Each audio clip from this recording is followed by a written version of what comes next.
There's something about my skin when it interacts with tequila. It's like Grayscale. a form of photosynthesis in grayscale form. I like my men how I like my veg. Raw. It's Worcestershire. It's not. It is Lee and Perrin's Worcestershire sauce. Jack and Ash. No, Ash and Jack. Fine, pop a wig on. A thong, get ready for a chat. Tea. Hello, I am the act of telekinesis. I knew that'd throw you off. No, and I'm Simone Biles. Oh, nice, okay. That's quite nice because you could say that what Simone Biles does It's telekinetic. is a form of telekinesis, yes. Yes, no, totally agree. Yes, totally. Hi, I'm Jack. And I'm Ash. And welcome to the Jack and Ash Show. Thank God. Thank God. What are we now, week 4? Yeah. That is absolutely amazing. It's absolutely I can't believe we're amazing. still mates. Yes. Well, we are hanging on by a thread. I A will very say that. small thread. Yes. So I was watching Real Housewives of London, as I do, because I'm absolutely obsessed with it. Is it It's actually good? So good. Is it? It's so good. Hashtag not an ad, but if you want it to be, let's make it an ad because I love it so much. And I posted it on my story and someone messaged me and said, oh my God, I'd love to hear what your Housewives intros would be, like ours, if we were Real Housewives of, I don't know. Tea. Of Dagenham. Okay. So... I think we should do a couple to camera to kick off the episode. Okay. Oh my God. Okay. So these are our Real Housewives intros if we were housewives. Yeah. Do you want to go first? God, I don't know where I'm going to go I can go with this. first. Okay. Okay. I've got one prepared. Okay. Okay, I'm going to do it over the shoulder. Yeah, you have to. You Okay. have to.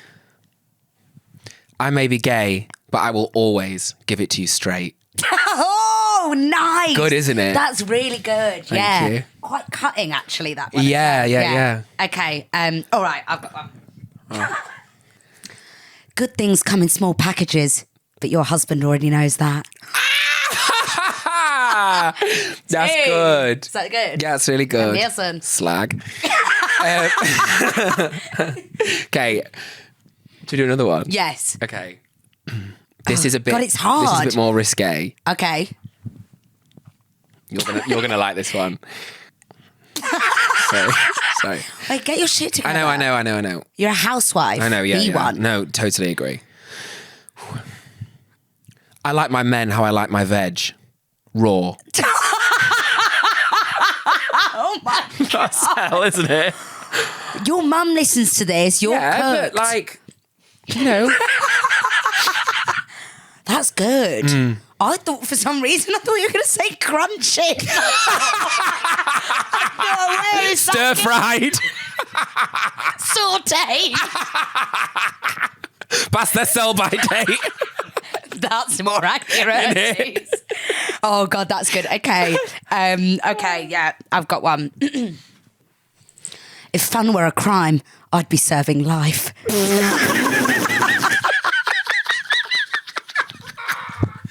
I hate that. Do you? Yeah, I kind of hate it as That's well. horrible. It's horrible, but I also quite like it. It's very tea. Okay. Well, why don't you now talk to us about the only thing that you talk about all the time nowadays across real life and your socials? So, guys, I've quit vaping. Oh, God. This sounds really... I've actually Now, never Jack, heard about this. as so- my bestest friend, you need to support me in this endeavour because I've been supporting you. This is one of the biggest things hardest things I've ever had to go through in my life. As in, I can't believe how much I'm addicted to a power bank, a flavoured power bank. Totally agree. Like, it's actually minging. And I do think as a society, we're in a crisis. I couldn't agree more. You know, when Super Nanny's like, Yeah. you guys are in a crisis. I'm on my way. But I've been on my way. That's what I'm saying, Bird. Have you have vaped before, haven't you? I've tried it, but I never have had my own vape. Yeah. That's where it all really goes downhill. That's where it takes a sinister turn. I don't want to upset people. Say what you want to say. I just think it's so tragic. I honestly think... So fair. I think I hate that they exist. Like, I'm all for legalisation of drugs, partly so that the people that do them aren't as criminalised and the help can be there, whatever. That's why, yeah. But I think that they should be like, I just wish that they'd never been invented. I think it's awful that like 12-year-olds are getting hooked on it. I think it's embarrassing if you're over 18 that you vape.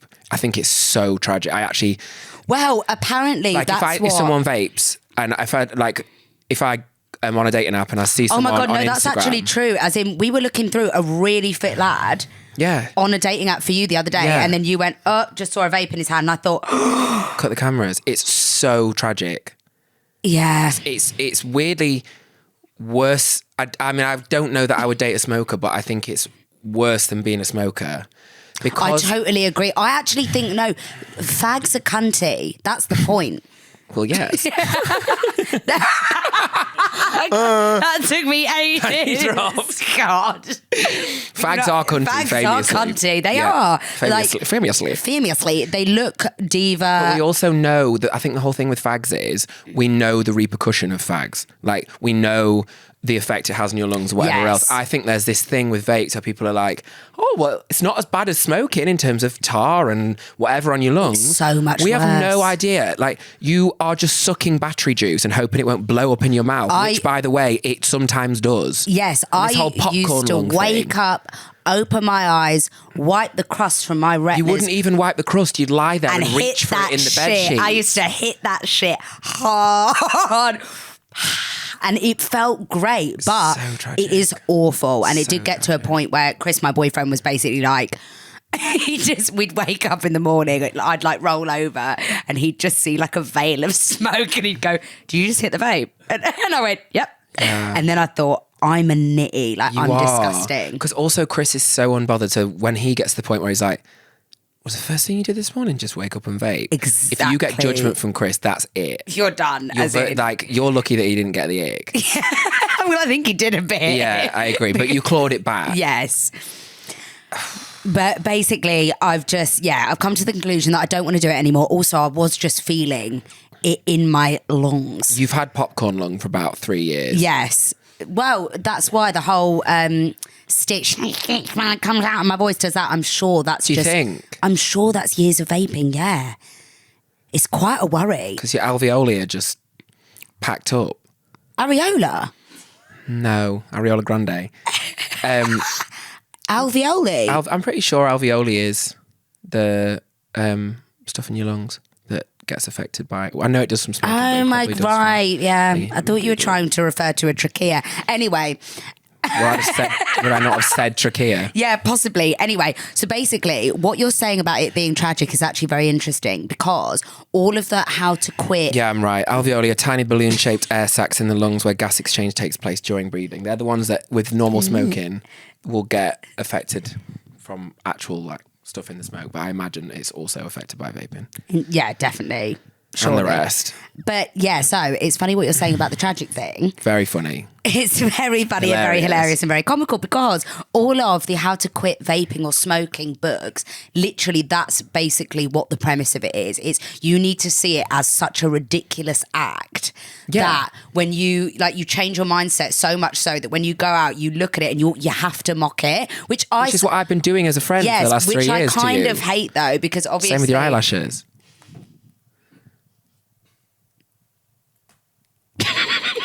Why? Anyway, so with that, I've now been trying to change my mindset on the vaping, and I saw a really fit kind of like businessman-y. He was giving... I'm looking for a man in finance, trust fund, 6'5", blue eyes. Okay, T. And I looked at him and I thought, God, he's fit. And he was on the tube and it was all suited and booted. And I thought, God, he looks amazing. So you followed him? Delish. No, yes, so I followed him home. So I put an AirTag in his pocket. Anyway, and then out of nowhere, he pulls out the smallest of Lost Marys. Like a Tamagotchi. And he was a big lad as well. So when I tell you it looked so small and started puffing on it and I thought, and it looked hellish. Yeah. And I was like, that's how I've been looking this whole time. Yeah. And it really changed something in me. You also, you know how we had a little spat a couple of weeks ago because you said I go demon mode at 3 a.m. in the club, Yes. you go demon mode if you lose your vape. You Yes. like, your mood generally is fairly bubbly, and actually it hasn't been of late, but I would say in general, your mood is like upbeat. Right. If you switch, if Totally. you see and you go, where's my vape? It must have gone down the crack in the sofa. It's something changes and you like morph. It is demonic. Your eyes start to roll back. Well, you know all the memes that are like, motherfucker, where is it? Where is it? It's that. You're not you when you're hungry. You're not you when you've lost your vape. No. And what I would say is the only thing I can relate it to is when you lose the remote in the sofa. Yeah. And you blame everyone. You know, all of a sudden, everyone in your family is a crook and a villain. Everybody has to get up because everyone's lying. But the difference is you don't then find the remote, pick it up and put it in your mouth. Do you suck on the remote? No, but I've just realised that is basically what a vape is. Yeah, it is. It's a less useful remote control. And sometimes I must say, when you see it plugged into a socket, you do think, Yeah. that I'm can't sucking be on the right. mains. Yeah, I'm sucking on the mains on the British electricity network. That's not right. You might as well put your tongue in a plug socket. I might as well be gnawing on the mains. Yeah, agreed. You know, sometimes outside when you see those weird like fuse boxy things and they open them up and there's like Imagine 1,000 cables in you there. just lips in it. That's basically what you're doing. Yeah, well, I'm glad that I feel this way though, because Yeah. it is really helping Long me. may it last. Hopefully, if someone's listening to this in like 2 months' time, I hope that they haven't seen across your socials that you've picked up vaping again. Don't get me wrong, I'm not a liar and I'm not a crook. I've relapsed twice. and it's been 3 weeks. I've not drunk for 4 weeks since Ibiza.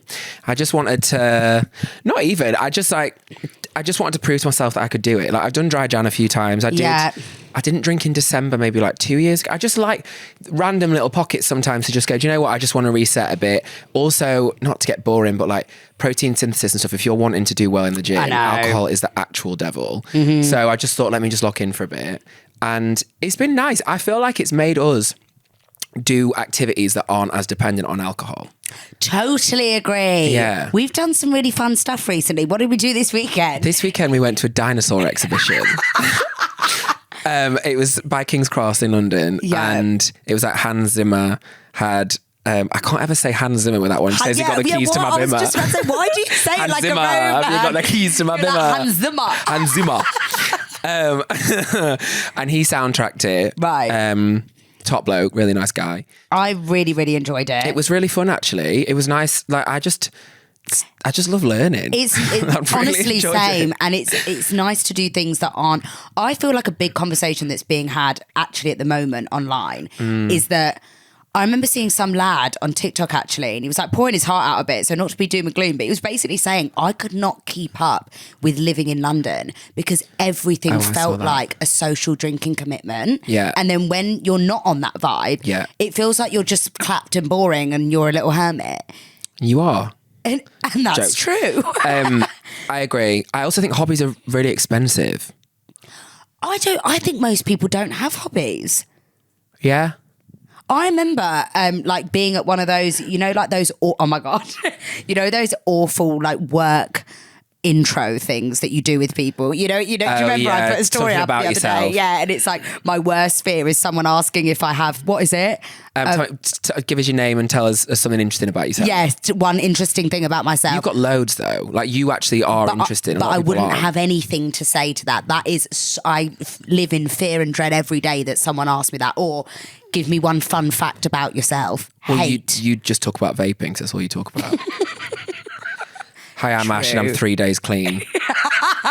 Me. Innit? I'm a recovering nitty. Sucking on the mains. Innit? Sorry, what was that? Literally. Too busy chomping at the plug. But I think most people don't actually have hobbies. No, and I think also what's hard is that a lot of people have, the whole thing of like, oh, if you enjoy what you do, then you'll never work a day in your life, which I feel like we feel very lucky for that because we do love our jobs, but a lot of people therefore feel like they have to turn their passions into a job, into businesses, and it actually often takes away the fun of just No, I just want to sew because I like sewing rather than Yes. I've got to find a way to sell my sewing for 20 quid a pop now or whatever. Yes, yeah. Well, this is kind of how I feel about learning to DJ. Right, because you've been talking about that for about 10 years. And No, you've not done I anything can about mix it. a tune. I also did just Yeah. move house, and my decks are not set up right now. You sound like Katie Price. And then my dad, I did just move house, and then my dog, And then my I German admitted Shepherd, myself died on my into a prairie, driveway. and then I got Into a prairie? What is it? Into a what is it? I admitted myself into a What prairie. did she say? What did she say? The Priory. That's it. What's you know a what that is? prairie? Isn't it like a nunnery? Yeah, but it's also a little house on the prairie, but also can you get prairie oysters? I feel like they're a type of oyster. I might be wrong. So it is a nunnery, isn't it? Yeah, but the Priory is like a very famous rehab centre which you need to go to for vaping. Yeah, prairie oyster. Oh, it's not. It's not a type of oyster. It's the drink that you have with raw egg yolk that's supposed to bring you back, like sort you out. Some people just go and toss it back. Savoury non-alcoholic cocktail traditionally consumed as a hangover cure consisting of a raw egg yolk, Worcestershire sauce, hot sauce, vinegar, salt and pepper. Similar to a Bloody Mary but without the tomato juice. Oh, I love Worcester sauce so much. I actually had a whole rant the other day. Yeah, is it Worcester or It's Worcestershire? Worcester. But why has it got Shire on the end here? Loads of things have Shire on the end that shouldn't have Shire on the end. So true. Like vape. Vape Shire. You live there. I'll meet you in the depths of No, Vape Shire. bird. It's Worcestershire. It's not. It is Lee and Perrin's Worcestershire sauce. Oh, I know it's called Worcestershire. Worcester. I know it's called that, but you don't pronounce it. Go on the Really? pronunciation thing. Oh. If I'm wrong now, I'm actually going to end it all. I will be very shocked, given that. As in, I just think It's Worcester sauce. I am 90% certain of it. 90%. So I'm going to go with the 10%. Worcestershire sauce. Worcestershire. What? Why would you That's not pronounce the true. sh when it's there? You're just saying, as in, like, if the word Worcester, obviously, when an American says it, like Worcester, like, obviously, people struggle with the pronunciation, you included. But Worcestershire is Worcestershire. Worcester is in the county of Worcestershire. Lincoln is in the county of Lincolnshire. I don't say, because I'm from Lincoln. Worcester is a place by itself. I'm going to actually end my own life on this podcast. What is going on? Right, that's changed everything. I didn't know that. Let's move on. What I will say is that is a really good condiment, and it's actually underused in my opinion. What condiment's this? Worcestershire. Shire.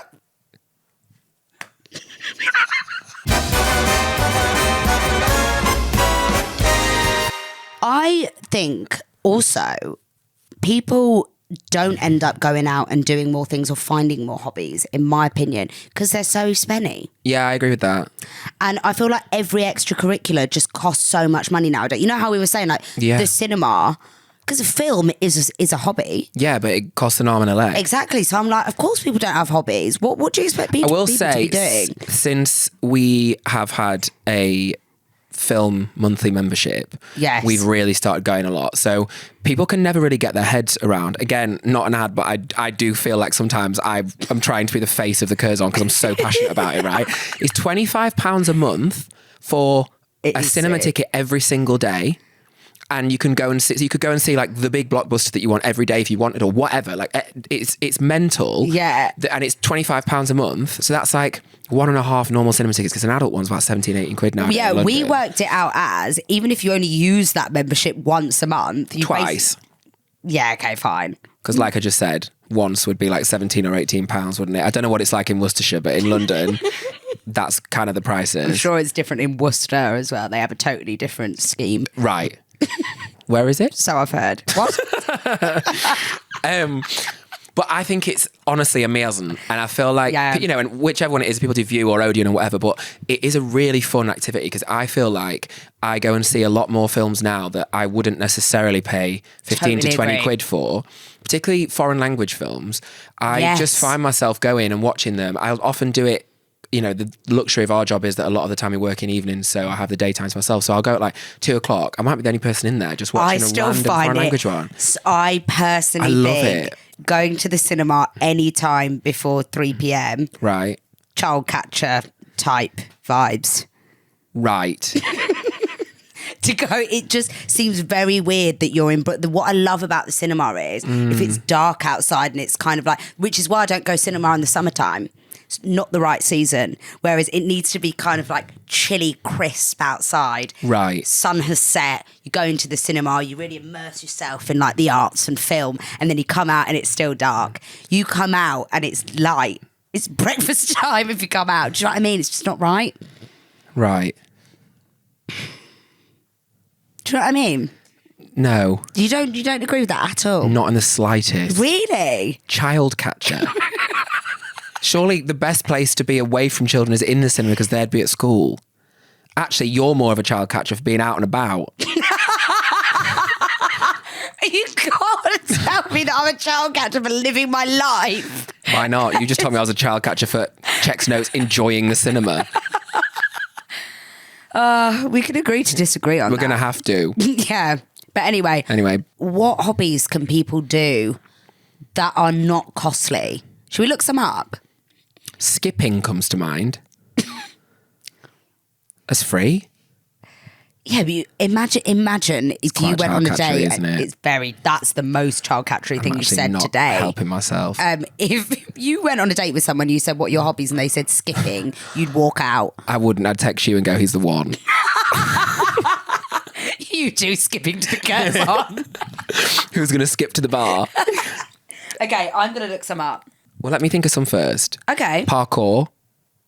I would actually be quite impressed. Good. If someone was actually good at parkour, I think I'd go full, like I'd do a 360, but as in terms of like, you're like, oh God, parkour. But then if you watch them and they're really good, I'd be like, he can just bounce off walls and shit. You could never be with like a hardcore parkourist though. That would be. Yeah, I could.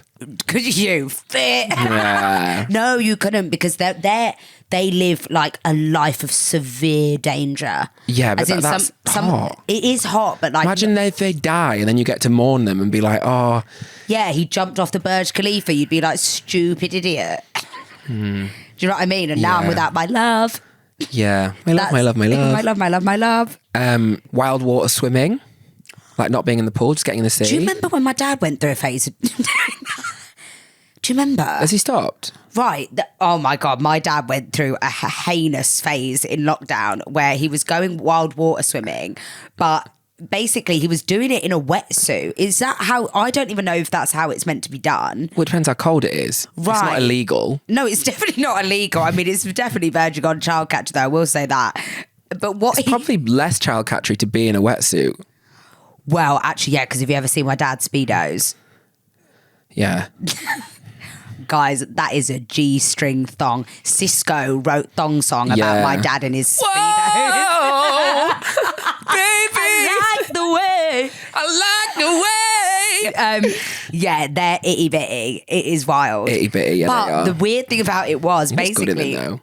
He does look amazing. I will give him that. And he's got like 0% body fat. He looks bloody good. For a 91-year-old. Yes, totally agree. But he went through this phase where he was going free water swimming loads, but you had to walk to the place. It was like a 20-minute walk. And instead of going in the car like any normal person and going in normal clothes, and then you get there and you change in a changing room. No. My dad would get up in the house, put his wetsuit on and trainers and go, Ash, I'm off. And I went, what? And he walked the whole way to this lake in his wetsuit.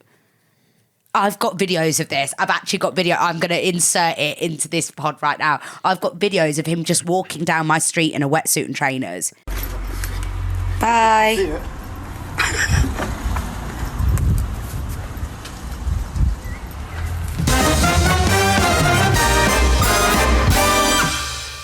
I'm going to look at other hobbies. Oh, baking. Costs a fortune though. You know, people say about like innocent smoothies, gorge but quite expensive. But actually, if you look at the fruit that's in them, it costs more nowadays to make it yourself at home, the individual fruits, and then put them in a smoothie. Yes, you're so right. So that's why people just buy them. It's so costly. Baking costs a lot. No, not if you're baking like artisan breads. But when you say baking, everyone thinks of cakes. Yeah, of course they do. But you could become like one of those bread baddies. I think there's nothing more attractive than if you can bake bread. I agree. But then also is the whole gaff, if you do sourdoughs, have you not just got like starters of jars that have been there for like 9 years? Like, don't you look a bit like a weirdo just collecting jars and putting dough in them? No. Because that's the same as like those pickle girlies that just like pickle everything. I think that's fit as well.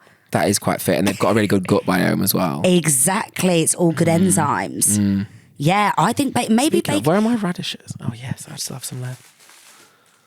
You want one? No. Hell, radish on the loose. Are you gonna eat them? You're eating radishes now. It's never too late to start. No, but we're in the middle of a pod. You can't eat radishes now. Oh my god! ASMR teas. Oh, come on then. See? Okay. You chew like a minger.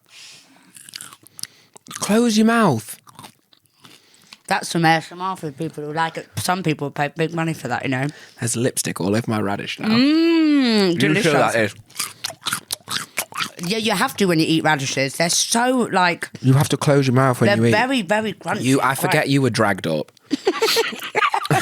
I think we should take a break. From each other. Yes. Okay. Thanks so much for enjoying that, guys. We might see you in part 2. We might not. Who knows if Ash will be Hopefully here or not. not.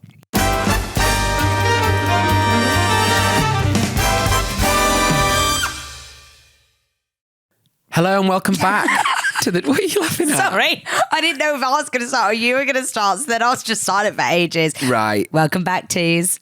Welcome back, Tees.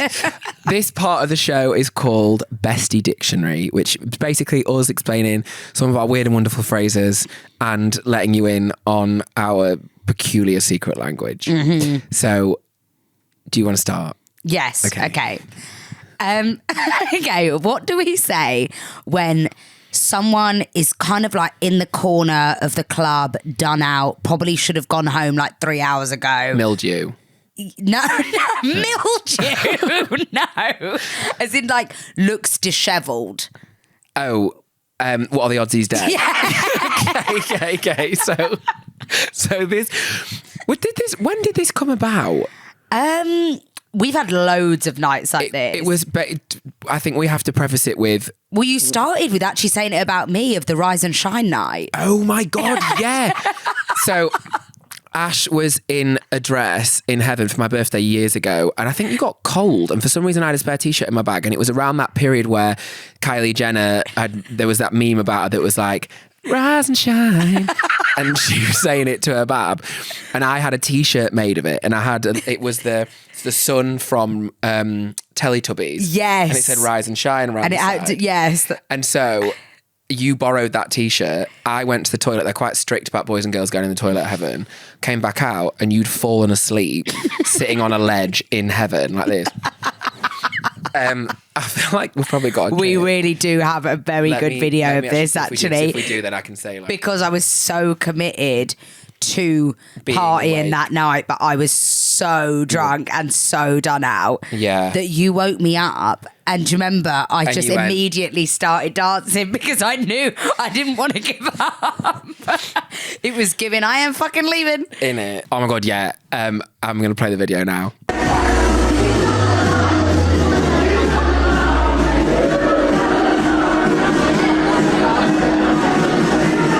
Yeah, and basically we just would use it ever since with people that we clearly aren't dead. Yeah, it's not like someone's on a stretcher and we're like, oh, what are the odds he's dead? No, that would be dark. It's just like if someone's dancing really badly or they're just kind of like powering down like Jessie J doing the boop, boop, boop, boop, boop, boop, like an AirPod losing its battery.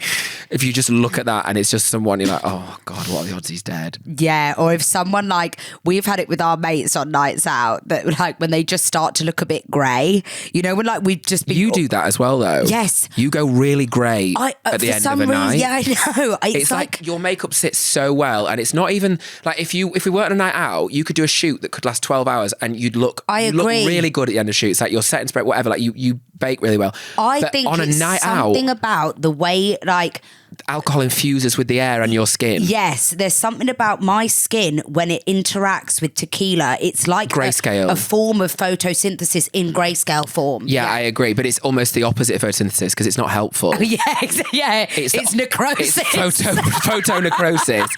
The more you're like in touch with the light, the more you start to break down. Start to die. You go really grey. It's really bad. So like, there's pictures by the end of the night, and there have been points where you've gone to me like, ghoulish. It's getting ghoulish now. Yeah. And I'm like, okay, do we think it's time to go? As in, there's been a couple of afters that we've left and I've had to do a double take and be like, we're going now. And then I'll be like, well, that's not Ash. So where is she?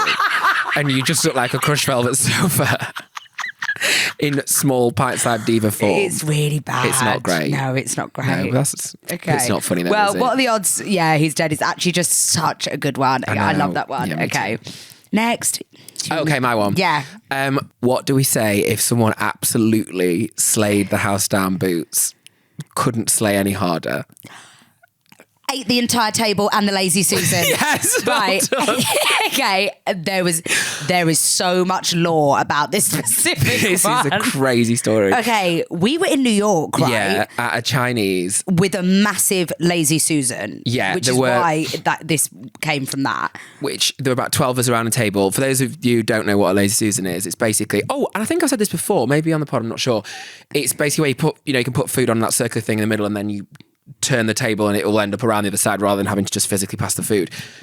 Adele wrote, this sounds like a joke and it's not. Adele wrote Turning Tables inspired by a lazy Susan, swear to God. I remember you telling me this. I think it's such a fun fact. Wait, but what? Because the tables have turned? Yeah, as in I'm sure she then used it as a metaphor for I can't keep up with your turning tables, blah, blah, blah. But she said before that it was inspired by a lazy Susan. That's so funny. Isn't that sick? That's an absolute banger of hers as well. It's one of my favourites. Yeah, And don't me you too. remember my favourite turn around? Anyway, and so we'd had all this lovely Chinese food. There were like 12 or 14 of us in this room. Passing it around this lazy Susan. Yeah. We're all getting nice and full-bellied by this point. It was the usual, wasn't it? It was 13 gays and you. Yeah, yes. Not a single straight man in sight. And Ash went to the toilet and the rest of us are all eating at the table. Basically, I had consumed the entire lazy Susan by this point. And the table. Yeah, and the table, which is why this whole phrase even came about. I said to Jack, I've eaten so much that I've eaten the entire table and the lazy Susan. Right. Right. So my belly started to go a little bit akimbo. It was more than a little bit. It was bubble guts, wasn't it? It was, and it was bubble, toil and trouble. And I Tribble. thought, I am going to be in a bad way in a minute in this Right. restaurant. I've got to get out. I've got to get out. I've Gotta got to get out of here. So I ran to the toilet, and I thought I was by myself. So So bear in mind, we don't hear the story from you. Our friend Axel also went to the toilets. It was like a mixed gender toilet in all these Thank cubicles. God. Ash thinks she's there by herself. She's in a cubicle, legs akimbo like this. right, you know, clutching onto you the know walls. the scene from White Chicks. Yes, it's where legit. she's like. It was that. I'm not joking. I was fighting demons in that toilet. So then Axel comes through to us, howling with laughter, going, guys, you're never going to believe what's just happened. We go, what?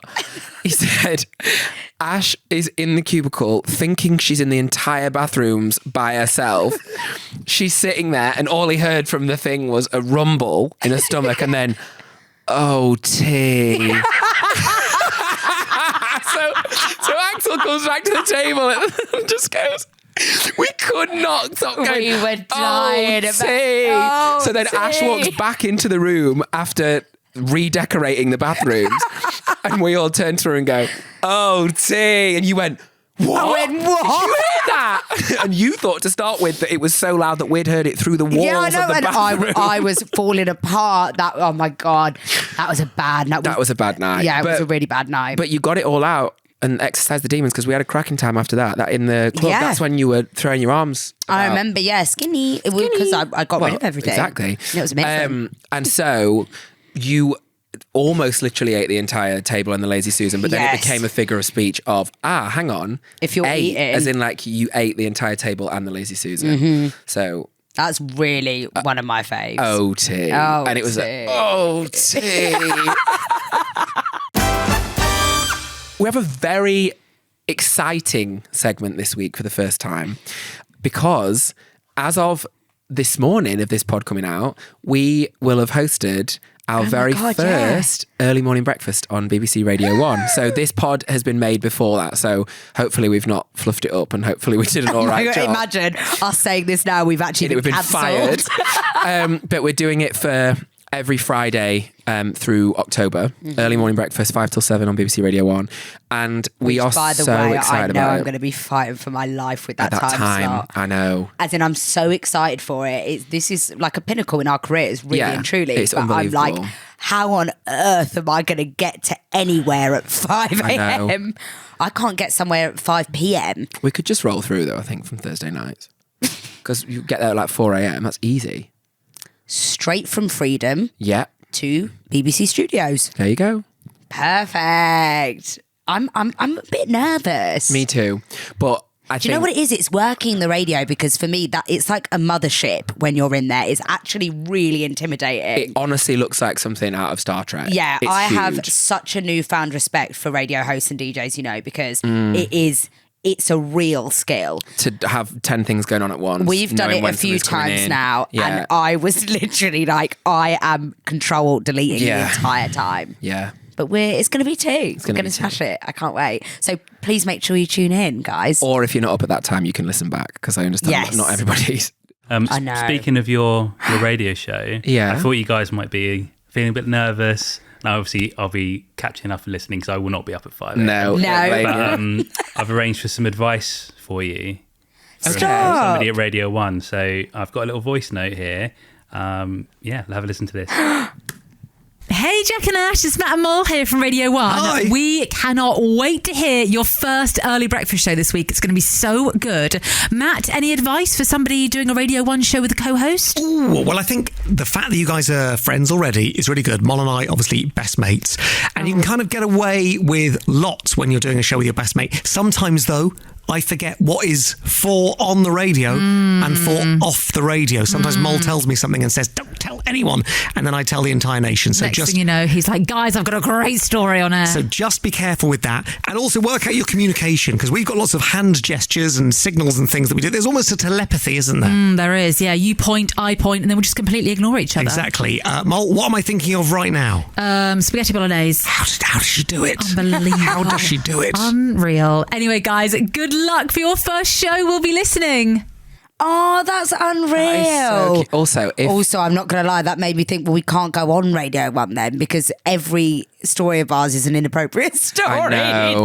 But that's what the pod's for. This is like our Patreon. Then we do the PG version on BBC Radio 1. Also, that was really cute. If 10 years ago me would know I was getting advice from one of the Saturdays. Also, her voice is so gorgeous. I was just about to say. It sounds so nice to listen to. Both of them are such radio voices, aren't they? Yeah. So nice. And then us.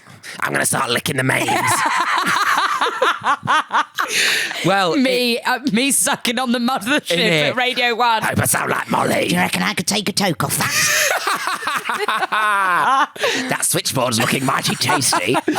That was really cute. Actually, really nice advice as well. I do think that's everything that we have already discussed that we should think about. We also, I feel like we can let you guys in on stuff a bit. It was actually really helpful. We had a call with the head of Radio 1 this week and the producers that we're going to be working with. And it was just really helpful because obviously as a listener, you just kind of take in whatever is put out to you. But there is so much magic and formulas that go into making it seem really easy and it being really, gorgeously produced and stuff.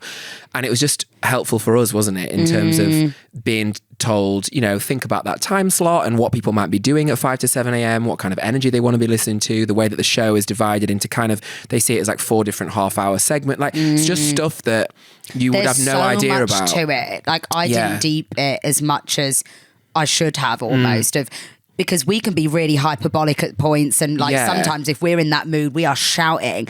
And basically they were like, guys, remember, it's 5 a.m.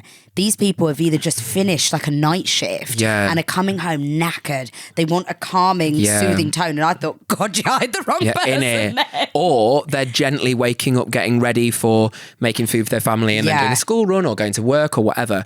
So I think it was really, the nice thing off the back of the call was basically them saying, you've been picked to do this for a reason, so obviously don't second guess yourselves too much. Yeah. Don't think, how would a Radio 1 DJ act, or what would they say? Just be you. I feel actually much more ready for it off the back of that conversation. I thought it would come away like, oh my God, I've got all these things to have to do. No, I actually me too. feel quite as relaxed as I can. Ask me next week when this has gone out and I've done it that morning. And we've been cancelled, yeah. But I'm really looking forward to it, and I think it's mad that even a year ago, if someone had said we'd be doing this, I'd be like, surely not. Totally agree. So we feel very chuffed that this is even an opportunity that we're going to do. It's very pinch me moment, isn't it? It is. And then the final segment of the podcast is one I think we're getting increasingly good at. Or bad at. Well, we're good at giving bad you're advice. Right, okay. So this is bad advice, where we listen to your quarrels, dear listeners or viewers, and try and sort them out in our very own special way. So without further ado, producer Jack, please bring in the cards. Thank God. Thank you. Okay. Number 1. Hello, Jack and Ash. I've got myself into a dilemma that I need to get off my chest. Me and my girls went to Ibiza at the start of September. Oh, love. This could be someone from our group. Yeah. While we were there, we met a group of lads we all knew from our hometown and ended up going out clubbing with them most nights. On the final night, it was just me, one of my girls, and 2 other lads who decided to go out. Now, at this point, I should mention I have a boyfriend. Oh, dear. Oh, no. We've been together for 4 years, apart from a small blip where I caught him cheating on me. Lol. She put lol, not me. Okay. That's not lol. But I was past that, and we've grown a lot since then. Anyway, on this final night, I was having a laugh with one of the lads. We were being a bit flirty, but I didn't think that much of it because I've known him for years and he knows both me and my boyfriend. Later on, while we were getting drinks, he said he couldn't believe anyone would cheat on me. We started talking about my situation. He told me he'd never treat me like that he really wanted me, and he even asked me for a kiss. He said, what happens in Ibiza stays in Ibiza, but I said no because I didn't want to cheat. Still, I couldn't stop thinking about what he'd said, and I'll admit I did have a bit of a crush on him. For the last hour of the night, it ended up being just the 2 of us. He kept saying he was going to get a kiss, and I just laughed it off until I didn't. He leaned in, I kissed him, and I felt awful straight away. He told me not to worry and that he wouldn't say anything. Later, when we jumped in a taxi back to the hotel and I couldn't stop thinking about it, halfway through the ride, I kissed him again. Proper lips. Lips spelled Lipse. Fuck's sake. Again, he said, what happens in Ibiza stays in Ibiza, and he promised he wouldn't tell his mates. The next morning it hit me. I'd cheated. I felt like a total hypocrite, especially after how hurt I was when my boyfriend cheated on me. I haven't told any of my girlfriends, and I've been trying to... in my head, it's like, she's got loads of girlfriends. She's just a polygamist. I haven't told any of my mates.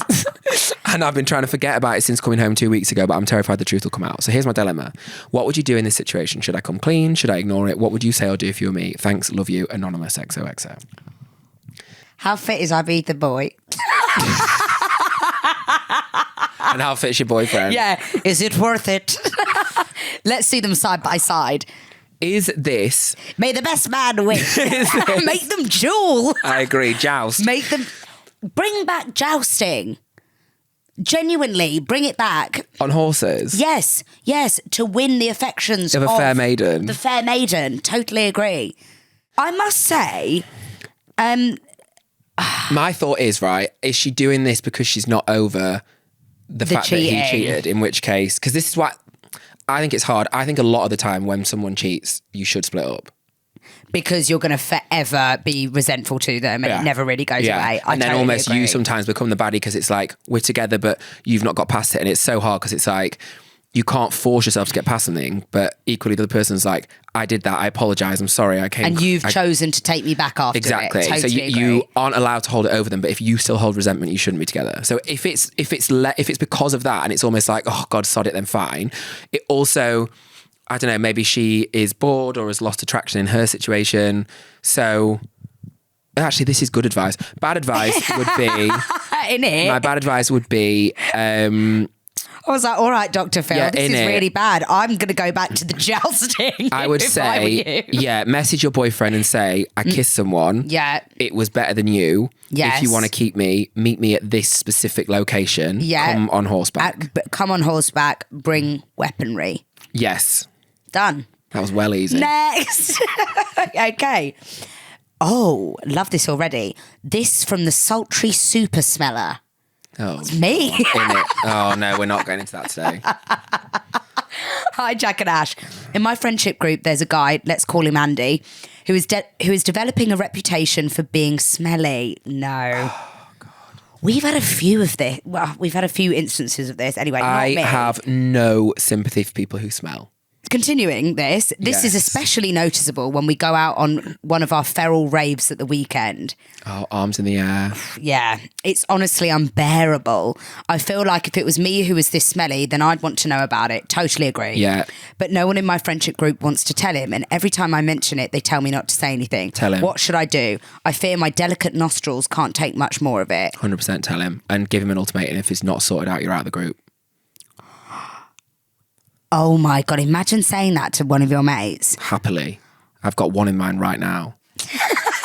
I know exactly who it is. Yeah, you have to nip this in the bud. It's actually not on. This is childish. It's you need to horrid. say you have precisely 1 week to get your shit together and to sort your BO out. And if not, It's blocker. also like it gets to the point where clothes smell because people don't wash them properly. People don't know how to use fabric conditioner and make them smell nice either. Like it's just decent home training people have not had. You I included. thought you were about to say decent home truths, but well, it is. some decent home It truths is. about the home training. Yeah, it is. There are so many people that are just not equipped to exist in the real world.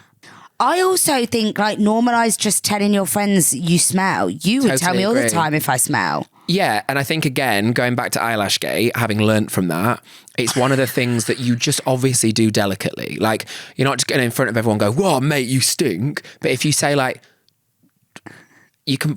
I mean, I do just sometimes go to people like, Maybe it's that smell your whole thing armpits? with like chewing gum.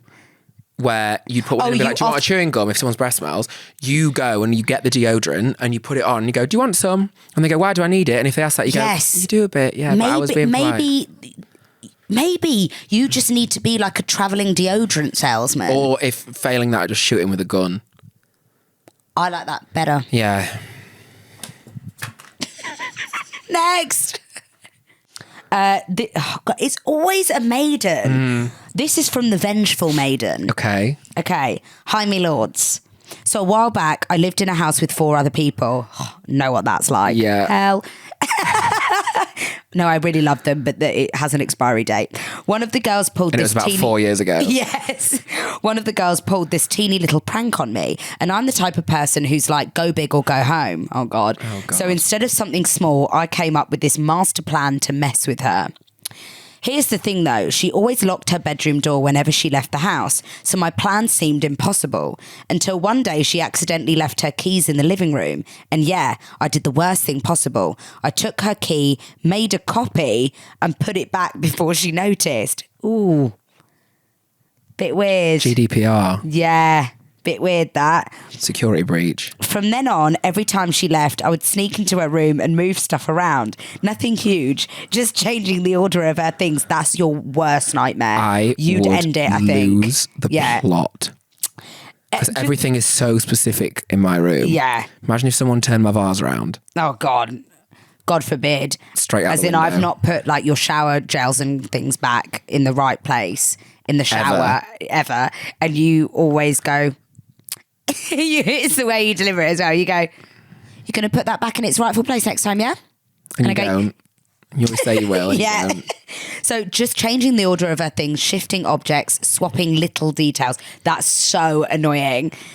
Slowly but Imagine, I'm surely. picturing like the duvet just being turned 90 degrees so that the seam isn't at the bottom. That kind of thing. And being like, was I not in my right mind when I left this morning? Yeah, that's not right. The problem is because you don't make your bed full stop, so you wouldn't even realise. I wouldn't give a fuck. No. Which is actually hell to me. No. This is like terrorism activity to me. Yeah. This is domestic warfare.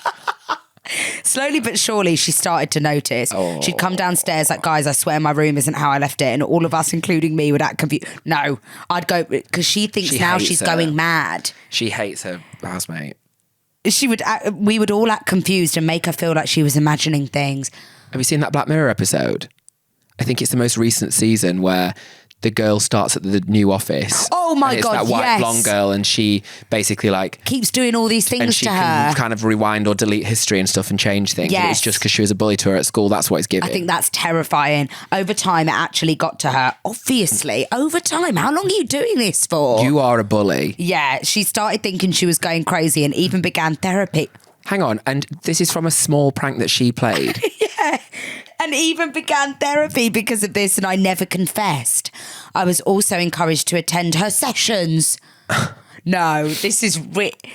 Now here's the twist. Years later, we're still friends, we still hang out, and she still has no clue it was me the whole time. So the question is, do I finally tell her, or do I just take this secret to the grave? You have to take this to the grave. You are not a friend. You are a foe. You are a big, huge foe. This is awful. I'd honestly this rather isn't someone... even like a vengeful maiden. I can't believe you've called yourself a maiden. You're not a maiden. You're at not a all. maiden. You're a leather boot. I would say, God, Bird, I would honestly rather you break one of my fingers than this happen. I'm not even joking. If I had to go to therapy because I was second guessing the way my brain worked, hang on, all the while you're doing it, and you've made a copy of a key to my bedroom. That's not the worst bit of that. I think the copy of the key was off key. Ooh, but great joke, amazing joke. But you could have, like what you were saying, there's levels to it. You could have come in and done like small booby trap business once or twice, yeah, and then left it at that. She's attended therapy sessions. She's a psychopath. She is a psychopath. She's not right. We should make her go to 100%. And eat Tony's chocolate. Yeah. I would say, for the benefit of the person that you've done it to, the victim, not to tell her, because that would send her you'd have such bad trust issues for the rest of your life. So it's actually helping her to not know. Fine. Let her just think at that period she was loopy. Yes. But she's okay. not anymore. Yeah. You are horrible. You are a horrible, horrible, horrible girl. That can't be the advice. Can't be that you're horrible. Well, what can we get her to, like? What's her comeuppance then? Because she needs to have some sort of justice. This poor girl. And we can't just have everyone be shocked, can we? No. So what else can we make her do? I sentence her to a year of daily parkour. Okay, deal. So she has to become even in the rain. Parkour in the rain, and I think then there needs to be. Do you like pina coladas and parkour in the rain? There needs to be a final reckoning though, where she has to She has to stand under a really tall tree when lightning's about to strike, and if for some reason the lightning gets her, yeah, that was kind of a plan all along. And if she doesn't, hopefully she'll have learned a lesson. Done. Anyway, thank you, bestest friend. Me? Yes. I thought you meant her then. I was like, whoa. No. She's our greatest art. She's a ghoul. Yes, she's already got grayscale. Never mind needing to go to the club. Love you guys so much. Love you guys so much. Do send this to the people of Worcester. but not Worcestershire. Not the people of Worcestershire. But you understand. Yes. Yeah. Me. Still don't get it. And people of Worcester live in I tell you, send it to a crocheter. Yes. Because I would like some sort of knitted goods. So send it to a crocheter.